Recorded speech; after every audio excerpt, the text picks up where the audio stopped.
Hello guys ఈరోజు మేము Vizag to Chennai flight journey చేయబోతున్నాం. ఈ లోపల మేము చూసినట్టయితే different different big brands stores ఉన్నాయి. మనకి ఇక్కడ రిలాక్స్ అవ్వడానికి ఎయిర్ లాంజ్ ఉంది. ఇంకా ఫుడ్ కి డిఫరెంట్ డిఫరెంట్ స్టోర్స్ కూడా ఉన్నాయి. మేము ఇక్కడ ఫుడ్ తీసుకొని స్టార్ట్ అయ్యాం. ఇది మనం చూస్తే చాలా లాంగ్ వాక్వే. ఈ పాత్ మొత్తం మనం రైట్ సైడ్ వాల్స్ పైన ఉన్న ఆర్కిటెక్చర్ ని చూడొచ్చు. ఇంకా లెఫ్ట్ సైడ్ మన ఆగి ఉన్న ఫ్లైట్స్ ని కూడా చూడొచ్చు. మనం ఈ ఫ్లైట్ జర్నీలో మబ్బులు పైన ఉన్నప్పుడు ఎంతైతే ఎంజాయ్ చేస్తామో మబ్బులు నుంచి వెళ్ళినప్పుడు అంత భయపెడుతుంది. ఫుల్ షోరింగ్ అండ్ వైబ్రేషన్స్ తో వెళ్తుంది.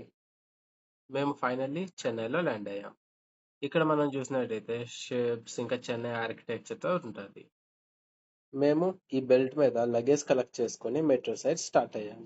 ఇక్కడ నుంచి మెట్రో మినిమం 1 కిలోమీటర్ వాక్ ఉంటుంది. ఇక్కడ మనకి ఇలా ట్రావెల్ లెటర్స్ ని పెట్టారు. జస్ట్ మన ఇక్కడ నుంచి ఉంటే చాలు, ఇదే మనల్ని తీసుకొని వెళ్తుంది. ఈ వీడియో మీకు నచ్చినట్టయితే please do like, share and subscribe.